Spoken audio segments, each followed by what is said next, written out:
Les Ouais, gens tu vont vois. dire que Stephen a souffert du bear market foudroyant, tu sais. Non, Stephen, il a pas souffert d'un bear market foudroyant.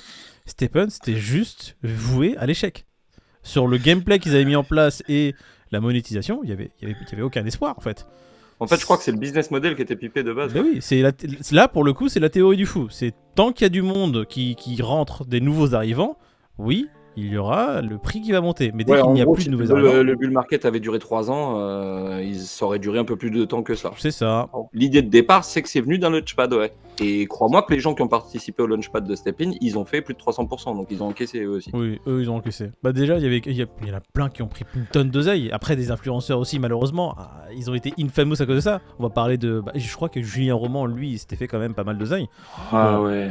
après, Julien Roman, il y a est mieux. il y a un moment, il sortait 4 vidéos par semaine, je te jure, 75% c'était Stephen. bah oui, mais Ah ouais. après, le truc, c'est qu'ils surfent sur la trend. Et le problème, c'est que tu vois, tu ramènes ta communauté dans cette merde. Ça, c'est Ouais.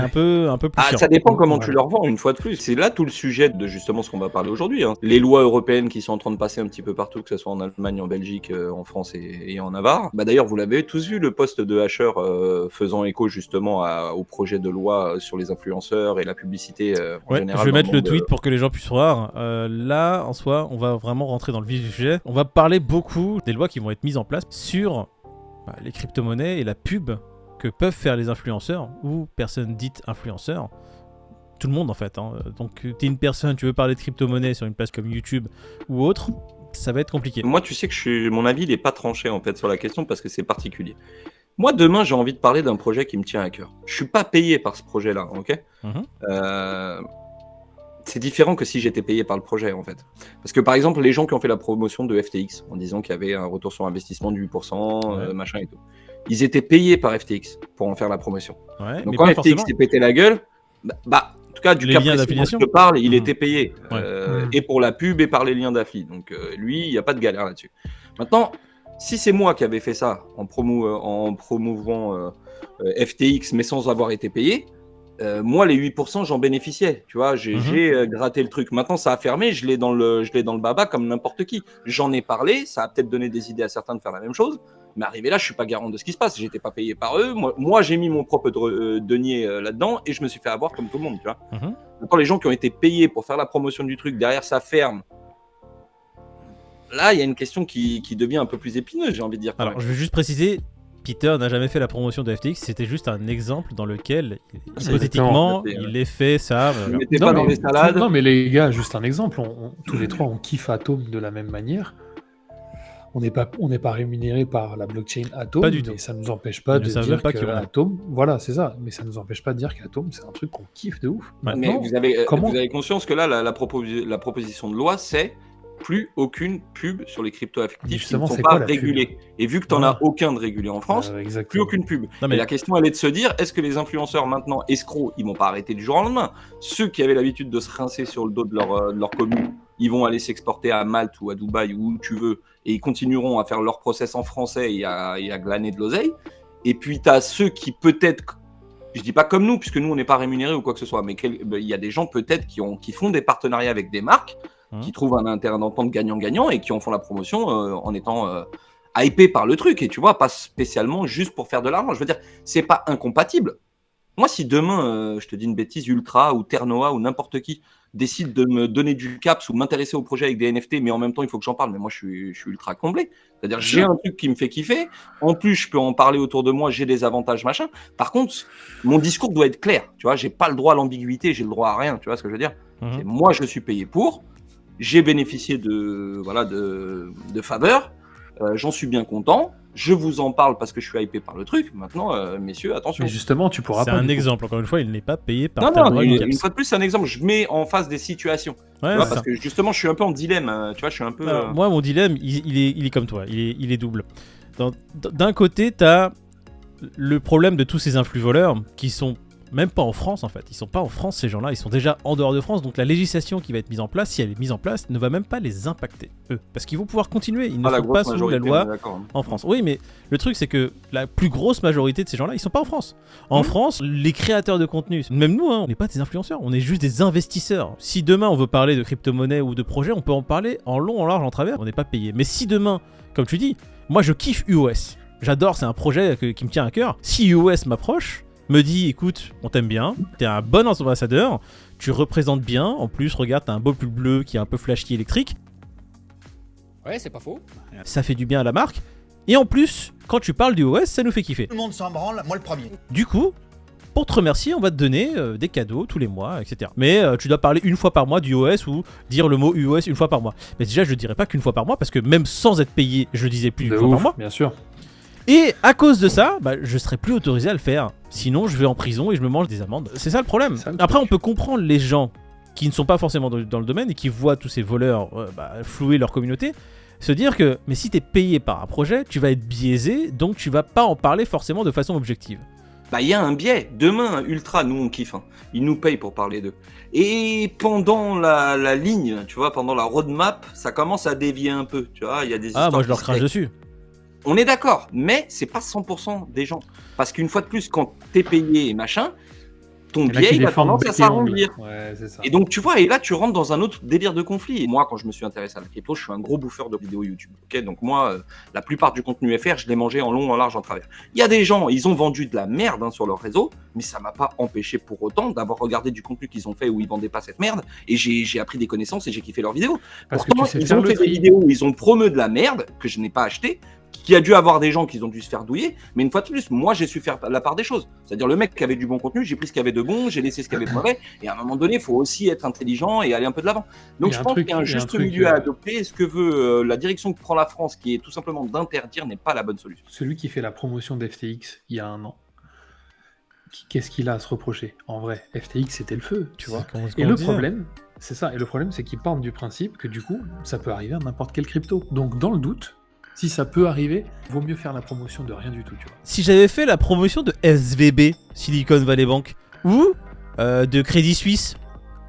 Non, mais non, là ça va en fait, c'est le système traditionnel. Sharon Stone, elle a fait la promotion de SVB, elle avait une partie de ses richesses dans cette banque, elle a perdu la moitié de ses fonds. C'est ça, la moitié de ses fonds, c'est fou quand même. C'est comme je vous le disais, réagir par l'émotion, c'est toujours une mauvaise réaction. C'est ça. Regardez, même nous qui sommes pas payés par les marques ou par X que ce soit, c'est vrai que quand on parle des choses qu'on aime, on évite en vrai d'en parler parce qu'on a toujours peur que, vu qu'on est proche de notre commu et tout, on a toujours peur qu'il y a des gens qui diguent pas le truc, qui aillent sous prétexte qu'on a dit qu'on aimait bien, acheter, tu sais, comme ci, comme ça. Mais c'est toujours pareil. Si demain UOS perd 70%, c'est peut-être les mêmes gens qui vont venir nous dire vous êtes des vous n'avez pas arrêté de parler de ça alors que c'est de l'AD, aujourd'hui je suis à moins 70. Et ces gens-là, je leur dirais juste une chose, parce qu'on le répète à chaque fois, quand on vous parle d'un projet, regardez le projet, faites-vous vos propres avis. C'est pareil pour les news. Quand on parle d'une news et qu'on rentre dans le détail de cette news, on vous invite vous-même à l'ouvrir et à vous faire votre propre idée de la news. Il y a les liens en description, c'est pour ça les amis, exactement. Là, on va re-regarder ce texte qui est encore plus grave en fait que juste d'empêcher les créateurs de contenu de faire de la pub sur le marché des crypto-monnaies. Ça va plus loin parce qu'en soi, si tu veux faire de la pub, t'es enregistré auprès de l'AMF. Ça veut pas dire pour autant que tu peux faire de la pub dans le domaine de la crypto-monnaie, parce que tu peux faire de la pub dans le domaine de la crypto-monnaie que sur les entreprises qui ont l'agrément PSAN.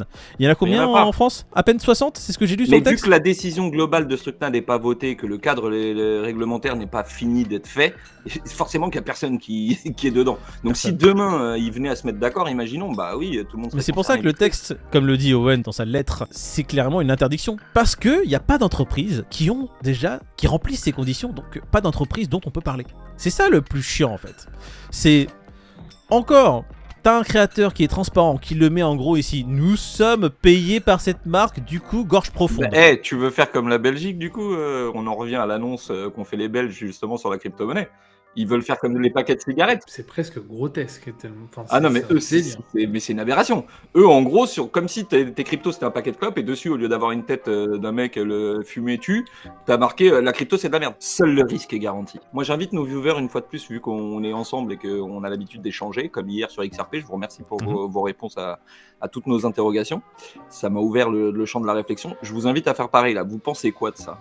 Les gars qui font de la pub de crypto en soi, vous vendent des tokens ou qui vous vendent des choses, à quel niveau il faudrait que ce soit expliqué? Enfin, quel serait le juste milieu à votre avis, quoi? Vous êtes quand même assez aguerris, ça se voit dans les commentaires, ça se voit dans le groupe Telegram, mais t'as quand même des gens qui arrivent à se faire...